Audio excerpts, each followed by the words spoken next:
aquí. Estamos hablando del profeta Jonás y hace 2 semanas o 3 semanas, no me acuerdo exactamente, yo os estuve compartiendo acerca del profeta. Hoy vamos a continuar dentro de la serie sobre los profetas menores. Vamos a continuar hablando de Jonás, porque Jonás, aunque es un libro muy corto, da mucho juego. Y realmente da juego para más de un sermón. Y en esta mañana me gustaría compartir con vosotros la segunda parte de lo que es el libro de Jonás. Como vosotros bien sabéis, porque ya lo hemos dicho en otras ocasiones, los profetas eran personas enviadas de parte de Dios para ayudar al pueblo a que el pueblo recordara los aspectos básicos de la fe. Muchas veces nosotros relacionamos a los profetas con las profecías en el sentido de la anticipación del futuro y anticipación de los eventos futuros, pero eso era una parte muy pequeña de lo que era el trabajo profético. La mayor parte del trabajo profético tenía que ver con ayudar al pueblo a que el pueblo pudiera volver a los básicos y a los esenciales de la fe. De hecho, un profeta era alguien que anunciaba un mensaje de parte de Dios para el pueblo. Estuvimos viendo diferentes profetas y hoy me gustaría que nos pudiéramos centrar nuevamente en el libro de Jonás. Si abrís vuestras Biblias en el libro de Jonás, me gustaría que juntos pudiéramos leer unos versículos del libro de Jonás. ¿Ya lo tenéis abierto? Vamos a leer los 4 primeros versículos del capítulo 4. 4 primeros versículos del capítulo 4 y dice así: Pero Jonás se apesadumbró en extremo y se enojó. Y oró al Señor y le dijo: Ahora, oh Señor, ¿no es esto lo que yo decía estando aún en mi tierra? Por eso me apresuré a huir a Tarsis, porque sabía yo que tú eres Dios clemente y piadoso, tardo en enojarte y de grande misericordia, y que te arrepientes del mal. Ahora pues, oh Señor, te ruego que me quites la vida, porque mejor me es la muerte que la vida. Y el Señor le dijo: ¿haces tú bien en enojarte tanto? Me gustaría llamaros la atención sobre estos 4 versículos del libro de Jonás. El libro de Jonás es muy bien conocido por todos nosotros. Y siempre nos quedamos con lo anecdótico. Y lo anecdótico es la ballena o el pez. De hecho, en la Biblia no dice que fuera una ballena, sino el pez que se come a Jonás, como después Jonás es escupido en la playa por este pez, va a Nínive, predica el arrepentimiento, Nínive se arrepiente y Dios decide no castigar. Y muchas veces el énfasis se ha puesto en la desobediencia de Jonás, o el énfasis también se ha puesto en el hecho de que él no quería ir a predicar al pueblo de Nínive. Por eso, cuando estaba preparando este sermón y leí estos versículos, me llamó enormemente la atención que lo que Jonás está diciendo es que yo me escapé precisamente a Tarsis, lo que es la actual Cádiz. Me escapé precisamente a Tarsis desde un extremo del Mediterráneo al otro extremo del Mediterráneo, porque yo ya sabía que esto iba a pasar. ¿Y qué es lo que iba a pasar? Pues lo que iba a pasar es que Dios perdonaría a Nínive si Nínive se arrepentía. Y si os dais cuenta, lo que no quería bajo ningún concepto el profeta es que la gente de Nínive se pudiera arrepentir, porque si se arrepentían, Dios los salvaría. Dios retiraría su castigo y como retiraría su castigo, la ciudad se salvaría. Es tremendo, si os dais cuenta, el razonamiento que tiene el profeta. El profeta se enfada con Dios hasta el punto de que le dice: quítame la vida, yo no quiero vivir así. Es tremendo porque en su oración a Dios le explica a Dios la razón por la que había huido. Él no había huido porque no le gustara el llamado. Él no había huido porque le pareciera demasiado duro o demasiado difícil. Él huye porque sabe que si predica hay la posibilidad de arrepentimiento. Y si hay arrepentimiento, Dios va a perdonar la ciudad y no la va a castigar. Y él no quiere, bajo ningún concepto, que esto pase. Y por eso es interesante este diálogo entre Dios y Jonás. Y esto nos ayuda a entender el porqué de la huida de Jonás y por qué estas reacciones de Jonás delante de la realidad que a veces nos parecen desmesuradas. Si vais al capítulo 4 del libro de Jonás, veréis que por 2 veces, en 2 ocasiones, Jonás le dice a Dios que le quite la vida. Eso sí que es ser radical. Quítame la vida, es que no vale la pena vivir así. Vaya porquería de vida la que me ha tocado vivir. Y en 2 ocasiones, una, porque Dios ha perdonado a la ciudad, y en la segunda ocasión, porque había una mata de ricino que le daba sombra, y Dios envía un gusano para que muera, y él pueda experimentar las inclemencias del tiempo, Jonás le vuelve a pedir que le quite la vida. Los personajes bíblicos son así, radicales hasta la médula, o todo o nada. Lo mismo sucede, si os acordáis, con Elías. Después de que Elías ha tenido aquella increíble experiencia espiritual con los sacerdotes de Baal, cuando baja fuego del cielo y consume a todos, consume el sacrificio y ordena matar a todos los sacerdotes de Baal, después Jezabel dice que va a acabar con su vida y el pobre Elías entra en una depresión y también le dice al Señor, quítame la vida porque no vale la pena vivir así. Así que es interesante que Dios le tiene que dar a Jonás perspectiva. Le tiene que dar perspectiva y en 2 ocasiones Dios le dice, pero ¿tiene sentido tu reacción? ¿Es desproporcionada tu reacción? ¿Es proporcionada tu reacción con la situación que estamos viviendo? Primero me pides que te quite la vida porque yo he salvado a la ciudad y después me pides que te quite la vida que no vale la pena vivir porque estás experimentando las inclemencias del sol y del viento solano que en aquellas planicies de Mesopotamia era una cosa habitual. Dios le da perspectiva y le dice, ¿tiene sentido? ¿Esta es la reacción de una persona normal delante de los hechos y delante de las situaciones? Y por eso lo que me gustaría en esta mañana es que nos pudiéramos acercar al libro de Jonás, porque me da la impresión de que en el libro de Jonás al menos yo he encontrado 5 lecciones. Y yo sé que estas 5 lecciones tal vez no aplican a todos nosotros, pero espero, es mi esperanza y es mi deseo, que alguna de estas 5 lecciones Dios la pueda utilizar en esta mañana para ministrarte, para ministrarme, para hablar a tu vida y para hablar a mi vida. Hay 5 lecciones que yo veo en la vida de Jonás. La primera que quiero compartir con vosotros, y ya la vimos el primer día que hablé del profeta Jonás, y por eso no voy a incidir más sobre ella, es el peligro de huir de Dios. El capítulo 1 es el capítulo en que Jonás huye de Dios, lo recordáis, ¿verdad? Se va a Tarsis.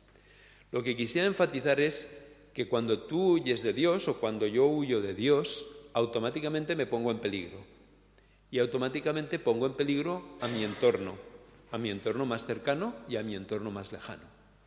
Recordáis que estuve compartiendo esto el domingo que prediqué sobre Jonás. Jonás se va, pero hay una tempestad y esa tempestad lo pone en peligro a él, esa tempestad pone en peligro al resto de las personas que viajaban con él en el barco y esa tempestad pone en peligro, si él muere, también la posibilidad de que Nínive se salve. Para mí la primera de las lecciones es cuando tú huyes de Dios, cuando tú no quieres enfrentar las responsabilidades que Dios tiene para ti, lo puedes hacer, pero sepas que nos ponemos en peligro y ponemos en peligro a nuestro entorno. Y yo recuerdo que de una manera muy específica os decía, si yo no cuido mi relación personal con Dios, si yo no cuido mi caminar con el Señor, no solamente me pongo en peligro a mí mismo, pero pongo en peligro a Sara y pongo en peligro a mis hijos, porque vivo en un ecosistema. Y si yo no estoy asumiendo lo que es mi responsabilidad, me guste o no me guste, eso afecta al entorno en el que yo vivo. La segunda lección que yo quería compartir con vosotros es que muchas veces seguir al Señor produce un conflicto de intereses. Dejadme que os hable de este conflicto de intereses. La razón por la que Jonás no quería salvar a Nínive es una razón muy legítima. Dejadme que trate de explicarlo. Nínive fue la potencia, Asiria, fue la potencia que destruyó el reino de Israel, el reino del norte. Vosotros sabéis que cuando muere Salomón, el reino de Israel se divide en 2 reinos. El reino del norte, que tiene el nombre de Israel, y el reino del sur, que recibe el nombre de Judá. El reino de Norte Israel fue destruido y desapareció como nación independiente por culpa precisamente de los asirios, cuya capital es Nínive. Entonces Jonás probablemente era un buen estratega, probablemente era un buen observador de la realidad, y él se dio cuenta de que si Nínive se salvaba, más tarde o más temprano Israel caería. Y de alguna manera sus intereses nacionales legítimos entran en conflicto con los intereses del reino y de la voluntad de Dios. ¿Me estoy sabiendo explicar con suficiente claridad? Él ya lo dice perfectamente en el capítulo 4. Por eso yo no quería ir a Nínive, porque si yo hablaba a la gente de Nínive, tú lo salvarías. Y si tú lo salvabas y te arrepentías, a medio plazo mi país caería. ¿Cuál es para mí el punto o la lección que yo veo aquí? Para mí el punto de conflicto es cuando nuestros intereses nacionales o étnicos o sociales entran en conflicto con el reino de Dios. Cuando mi fidelidad es mayor a una ciudad, a un país, a una provincia, a un estado, es mayor que mi fidelidad al reino de Dios. Y cuando mi legítimo nacionalismo, y vosotros sabéis que yo soy aragonés hasta la médula, entra en conflicto con un nacionalismo mayor, que es el nacionalismo del reino de Dios. Y eso nos puede llevar a un conflicto de intereses. Y un conflicto de intereses que nos puede generar y que nos puede crear tensión, como le generó y como le creó a Jonás. Y no estoy diciendo para nada que esto sea algo ilegítimo.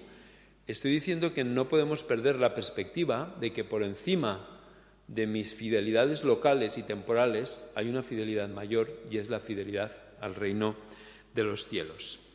Y me gustaría hacer referencia a lo que el apóstol Pablo dice: en Jesús ya no hay ni esclavo ni libre, ya no hay ni griego ni judío, ya no hay ni hombre ni mujer. ¿Por qué?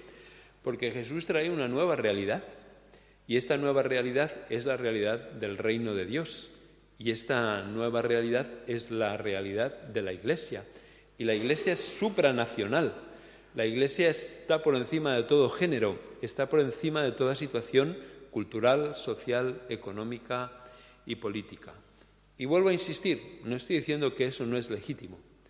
Estoy diciendo que esto a veces nos puede llevar a un conflicto de intereses, y este conflicto de intereses tenemos que tener muy claro en nuestra mente que nuestra primera y más importante fidelidad siempre es al reino de Dios. Acordaos lo que le preguntan a Jesús: ¿quién es mi prójimo? ¿Quién es mi prójimo? ¿Es mi prójimo los que viven en la misma ciudad donde yo vivo? ¿Los que tienen la misma orientación política que yo tengo? ¿Los que pertenecen a mi misma clase social?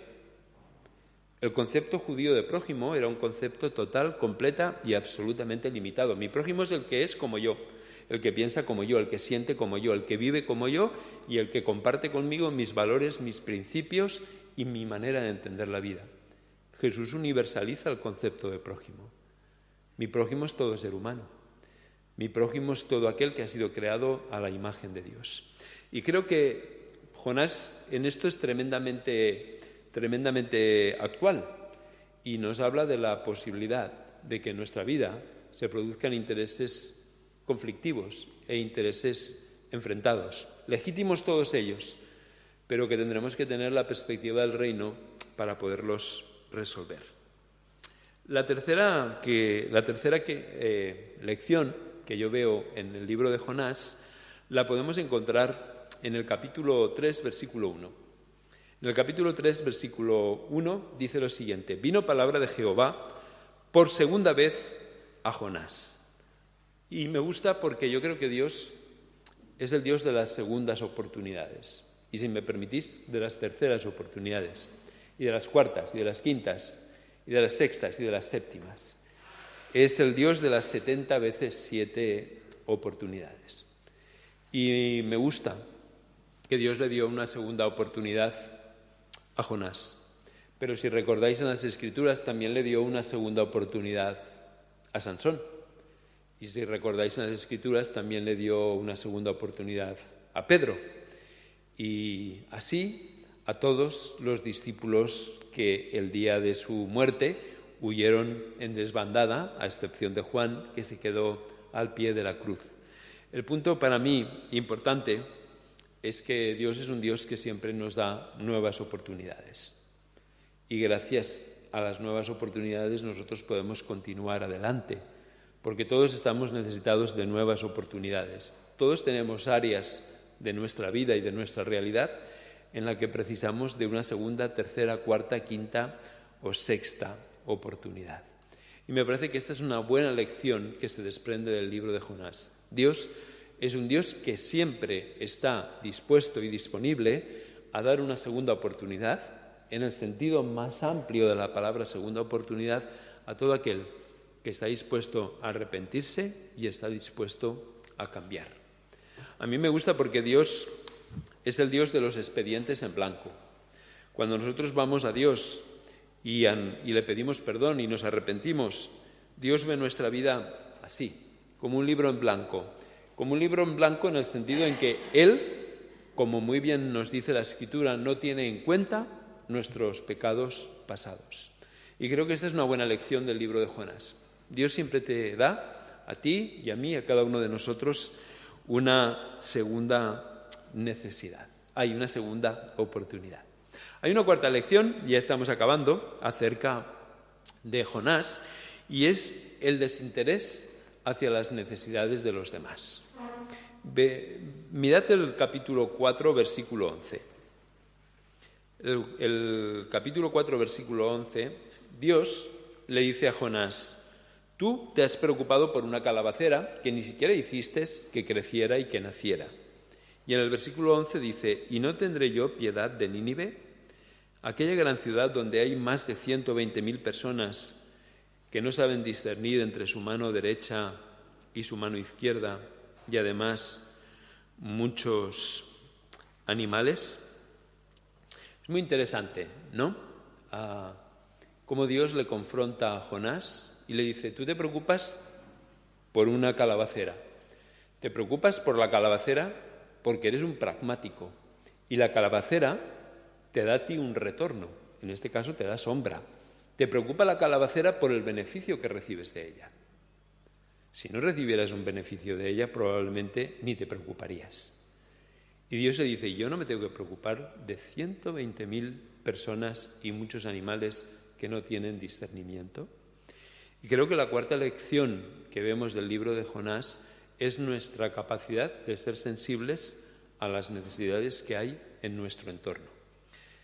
No me malinterpretéis lo que voy a decir, pero estoy cansado de la crisis de los refugiados. Estoy cansado de la crisis de los refugiados porque es la necesidad mediática, ¿verdad? Apela a nuestro corazón y apela a nuestra necesidad de respuesta porque nos lo meten día tras día tras día por la televisión. Pero a nuestro alrededor de cada uno de los que estamos aquí, hay un montón de necesidades. Hay necesidades emocionales, necesidades intelectuales, necesidades espirituales, necesidades sociales, necesidades económicas, y nosotros podemos estar completamente desapercibidos de esas realidades y no considerar que sean nuestro problema y no considerar que sean nuestra necesidad. Y creo que hay una lección que podemos desprender de Jonás. ¿Hasta qué punto yo soy consciente y hasta qué punto yo me siento responsable de las necesidades que hay a mi alrededor? Jonás se desentendió completamente y Dios le tuvo que confrontar por medio de la calabacera. Hoy es el domingo de Ramos, y el domingo de Ramos pues se celebra la entrada triunfal de Jesús en Jerusalén. Hace unos meses alguien me decía que por cada hosana que se le gritó a Jesús, luego hubo un crucifícale. Así somos los seres humanos. Cantamos un día hosana y al día siguiente crucifícale. Y podemos pasar de un estado a otro sin el más mínimo problema. Y con la misma rapidez que adoramos, apedreamos. Pero lo que me gustaría mencionar es que en Lucas, en el capítulo 9, hay un pasaje muy interesante. En este pasaje dice que como ya venía el tiempo de su muerte y de su entrega, dice Lucas, Jesús afirmó el rostro y se dirigió a Jerusalén. Es interesante, permitidme que haga un contraste. Por un lado está este hombre Jonás, que se desentiende de las necesidades. Y por otro lado, hoy celebramos el Domingo de Ramos, que nos hemos quedado con la parte folclórica, las ramas de olivo y también las palmas. Pero hemos perdido de vista ese detalle que dice Jesús, afirmando el rostro. Veis gráficamente, ¿no? La idea de afirmar el rostro es, vamos para adelante. Dice, afirmando el rostro, se dirigió a Jerusalén. Es un contraste que yo veo entre Jonás, que se desentiende y se preocupa de la rama de olivo, y Jesús, que afirmando el rostro, se dirigió a Jerusalén. Yo creo que hay un contraste entre la actitud de Jonás y la actitud de Jesús, tal y como aparece en Isaías capítulo 53.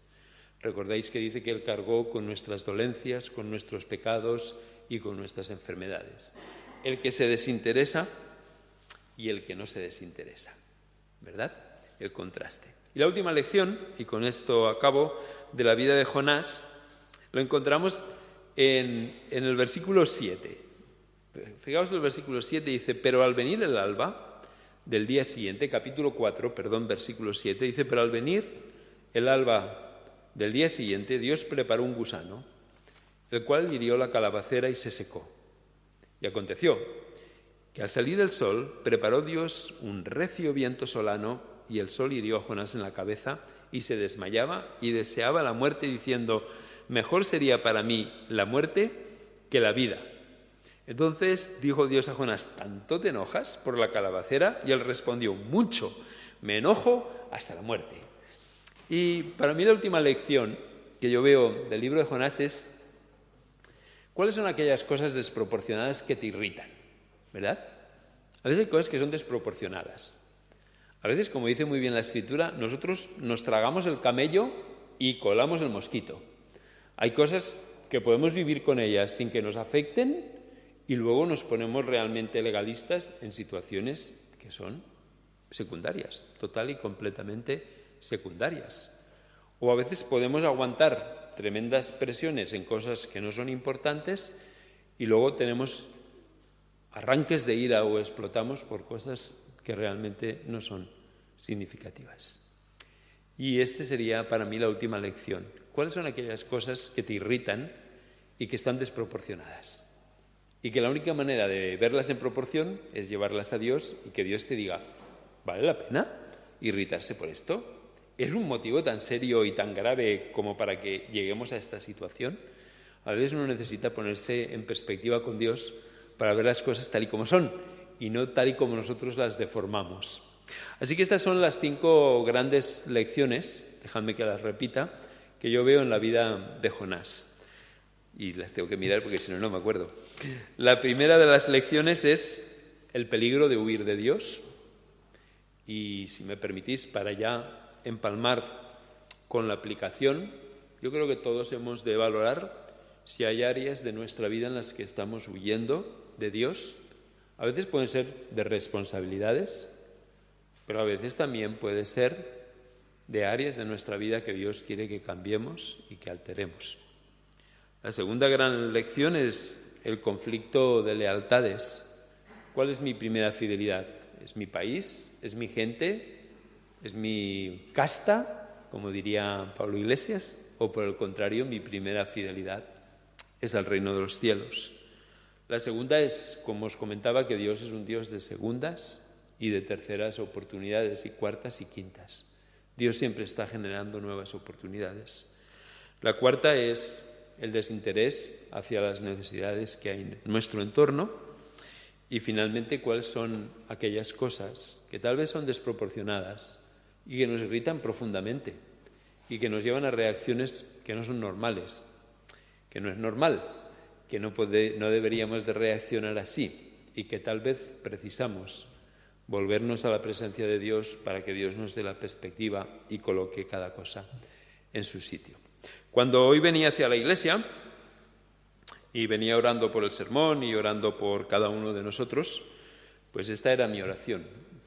Yo no sé cuál de estas 5 lecciones aplica a cada uno de vosotros y a mí mismo, pero lo importante es que de alguna manera estemos receptivos a la voz del Señor y podamos permitir que Él la aplique algo de lo que hoy hemos visto. Y no de lo que yo he dicho, sino de la vida de Jonás, a nuestra propia vida y a nuestra propia realidad.